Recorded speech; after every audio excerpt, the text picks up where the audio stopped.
Nama budaya semuanya, perkenalkan saya Kristini dengan NPM 2342047 dari kelas 1 BUMO. Hari ini saya akan menjelaskan mengenai rangkuman Kama dan kelahiran kembali yang disampaikan oleh Biku Utamo dan almarhum Bapak Cornelis Wawor.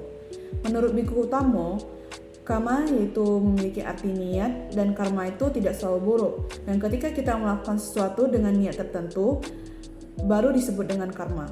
Dan karma itu suatu perbuatan yang dilakukan dengan niat tertentu, dan terdapat dua macam buah karma, baik dan karma buruk. Nah, yang pertama itu contoh dari hasil buah karma perbuatan baik. Yang pertama itu toko menjadi ramai pembeli, dan yang kedua itu mendapatkan pasangan yang cocok dan baik, dan yang ketiga itu mendapatkan rezeki. Karma perbuatan buruk bisa melalui pikiran. Contohnya seperti kita mengumpat orang lain di dalam pikiran kita. Dan kita bisa mengubah karma kita itu, yaitu perbuatan yang kita lakukan dengan badan, ucapan, dan pikiran.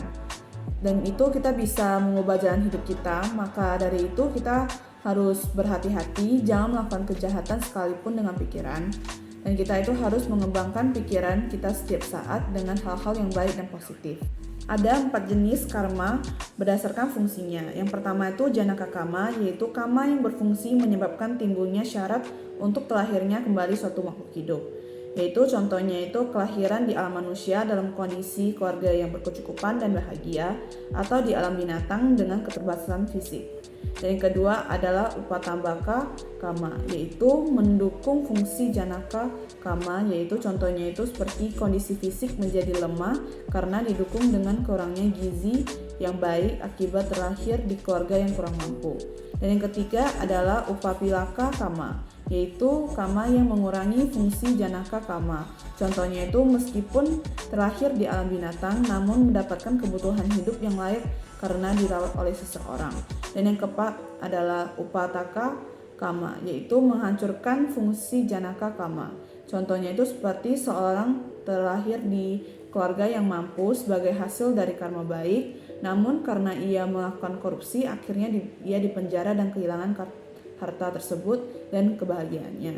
4 macam itulah yang dijelaskan oleh Biku Utamo Mahatera, yaitu karma yang melahirkan, karma yang mendukung, karma yang mengurangi, dan karma yang memotong. Karma sangat besar pengaruhnya dalam jalan hidup kita. Karena itu, berbuatlah kebajikan sebanyak-banyaknya dengan pikiran, ucapan, dan perbuatan yang baik, sehingga akhirnya kebahagiaan menjadi milik kita.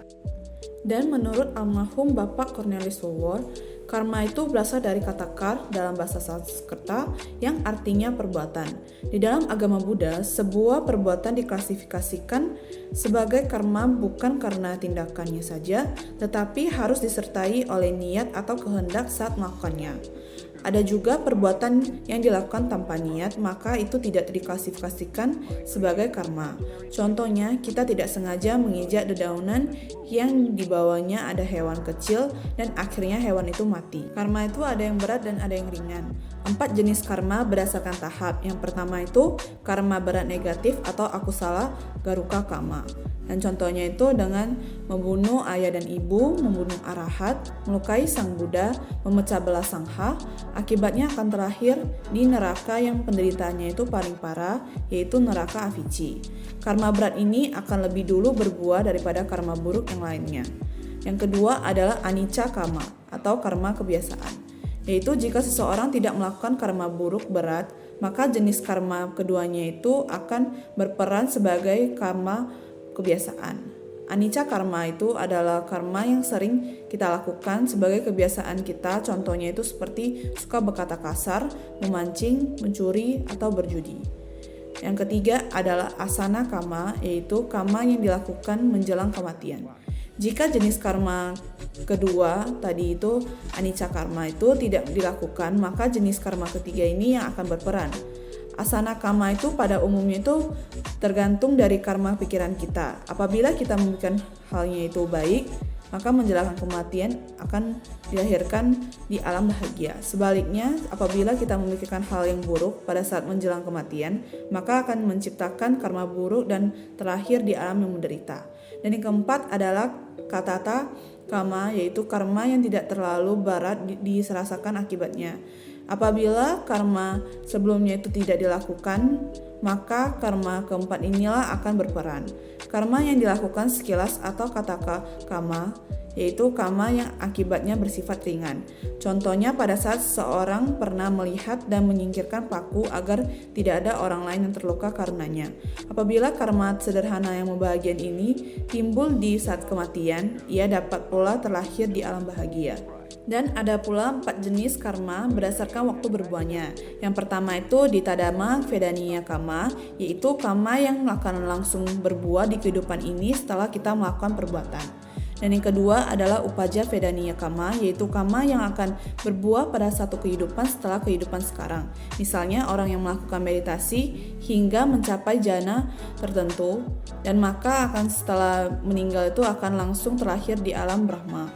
Dan yang ketiga adalah aparaparya vedaniya karma, yaitu karma yang menghasilkan akibat pada kehidupan berikutnya secara berturut-turut. Dan yang keempat adalah ahosi karma, yaitu karma yang tidak sempat berbuah karena telah kehabisan waktu atau kehilangan kesempatan untuk berbuah dan berlaku pada bagi para arahat. Dan karma itu tidak memandang bangsa atau agama, dan jika mempunyai sifat jelek, maka karma itu akan tetap berjalan. Dengan kita belajar hukum karma, kita juga bisa menyadari apa yang perlu kita kerjakan, karena masa depan kita itu hari ke hari itu semua bergantung pada karma kita. Sekian dari saya, mohon maaf bila ada kesalahan kata. Namo Buddhaya.